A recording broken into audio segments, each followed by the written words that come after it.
Hello दोस्तों, हमारे blog में आपका स्वागत है। आशा है कि आप लोग भी स्वस्थ होंगे, मस्त होंगे, व्यस्त होंगे और होना भी चाहिए भाई, सबको स्वस्थ होना चाहिए।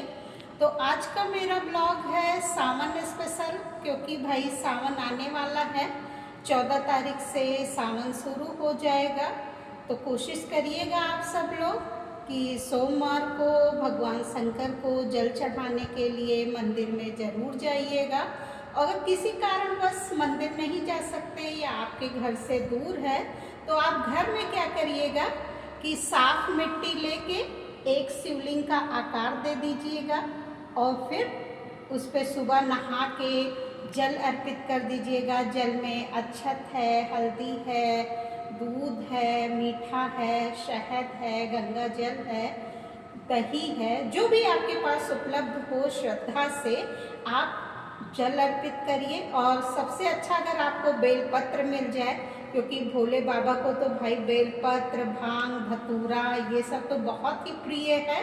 तो अगर मिल जाए, अगल बगल वैसे मिल ही जाता है, जैसे पार्क वगैरह रहता है, या नहीं भी मिल पाएगा, अपनी श्रद्धा से जो भी हो सके अर्पित करिएगा और फिर शाम के समय उसे विसर्जित कर दीजिएगा। मतलब प्रति सोमवार को 4 सोमवार पढ़ते हैं, कभी कभी 5 पढ़ते हैं। तो सावन के महीने में भाई विधिवत पूजा करनी चाहिए भोलेनाथ की। वैसे हमेशा करनी चाहिए, वैसे लोग करते भी हैं, हमेशा करते हैं, लेकिन भाई सावन तो विशेष महत्व रखता है। और सावन में होता भी क्या है कि भाई सब लोग पूजा करते हैं और जो हमारी लड़कियां होती हैं ससुराल से वो मायके आती हैं। ये प्रथा बहुत पहले चलती थी कि सावन के महीने में जितनी लड़कियां होती थी ससुराल में रहती थी वो मायके ज़रूर आती थी और मायके रक्षाबंधन करने के बाद फिर वो ससुराल जाती थी। लेकिन अब तो काफ़ी कुछ चीज़ें बदल गई हैं। और जब हम लोग छोटे छोटे थे तो हमें याद है कि जब सावन लगता था तो मेरी अम्मा हम लोगों को लेके जाती थी दुकान पे, तो खुद भी हरी चूड़ी पहनती थी और हम लोगों को भी पहनाती थी हरी चूड़ियाँ, और बहुत अच्छा लगता था। पहले तो इतनी दुकानें नहीं होती थी, चूड़ी की मुश्किल से 2-4 दुकानें ही रहती थी। भाई हम अपने फैज़ाबाद की बात बता रहे हैं, अयोध्या की, कि भाई जहाँ पे हम लोग रहते थे थी मार्केट, ऐसा नहीं हम लोग मार्केट में ही रहते थे, लेकिन चूड़ी की दुकान सिर्फ 2 ही दुकानें थी। तो अम्मा मेरी, हम लोग छोटे छोटे थे तो लेके जाती थी हरी हरी चूड़ियाँ, कांच की पहनाती थी। वैसे तो हम लोग प्लास्टिक की पहनते थे, लेकिन सावन में वो कांच की चूड़ियाँ अपना खुद भी पहनती थी और हम लोगों को भी पहनाती थी। तो हम लोग वो कांच की चूड़ियाँ जब बजती हैं तो बहुत अच्छी लगती है। तो वो सब चीज़ें याद आती हैं। क्या आप लोगों ने भी बचपन में हरी चूड़ी पहनी है?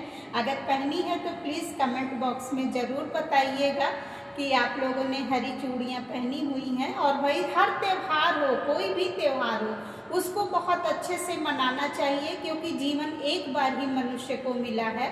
तो सब मतलब खूब एंजॉय करना चाहिए, खूब अच्छे से तैयार होइए, रहिए, पूजा पाठ करिए। पूजा पाठ करने से होता क्या है, मन को शांति मिलती है और कुछ विशेष बहुत कुछ नहीं होता है, बस मन को शांति होती है। और हमेशा पूजा करने के बाद आपको चाहिए क्या कि ईश्वर से प्रार्थना जरूर करनी चाहिए। किस चीज़ की प्रार्थना करनी चाहिए कि हे ईश्वर, हमने जो भी पूजा किया, जो भी त्रुटि हमसे हुई है, हम मतलब पूजा करने का ढंग विधि ये सब नहीं जानते हैं, जितना भी जानते हैं आपको श्रद्धा से हमने अर्पित किया और पूजा किया। तो प्लीज़ प्लीज़ कह रहे हे ईश्वर, आप मुझे क्षमा करिएगा अगर हमसे कोई त्रुटि हुई हो। वैसे तो सावन का सोमवार जो है वो 11 जुलाई से शुरू हो रहा है, और लेकिन पहला सोमवार जो पड़ रहा है वो 14 जुलाई को पड़ रहा है। तो भाई कोशिश करिएगा कि आप लोग मंदिर जाइएगा। अगर नहीं भी जा पाते हैं, श्रद्धा से आप घर में ही रहकर पूजा पाठ अपना कर सकते हैं, क्योंकि भाई ज़रूरी नहीं है कि सब लोग मंदिर पहुंच ही जाएं, तो घर में भी रहकर पूजा कर सकते हैं। और मान्यता ऐसी भी है कि भाई कुंवारी लड़कियां भोलेनाथ का व्रत करती हैं सुंदर पति पाने के लिए।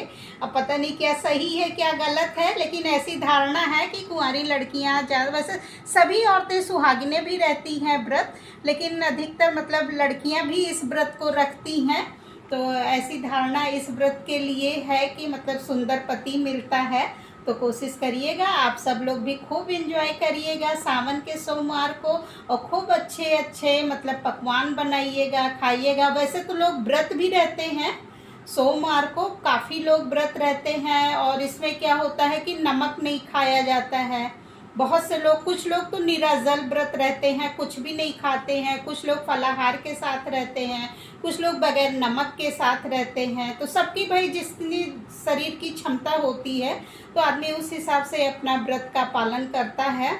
तो ऐसे ही हमने सोचा कि आज आप लोगों को अपना ये ब्लॉग बताते हैं कि भाई सावन हो आने वाला है, तो हमें भी मार्केट जाना है, हरी हरी चूड़ियाँ हमें भी खरीदनी है, और पहन के आप लोगों को जब हम मार्केट से लाएंगे हरी चूड़ियाँ या मार्केट जाएंगे तो ब्लॉग बनाएंगे और आप लोगों को दिखाएंगे, और मिलेंगे आप लोगों से हम एक नए ब्लॉग में। तब तक के लिए नमस्कार दोस्तों, बहुत बहुत धन्यवाद आप लोगों का हमारा सपोर्ट करने के लिए।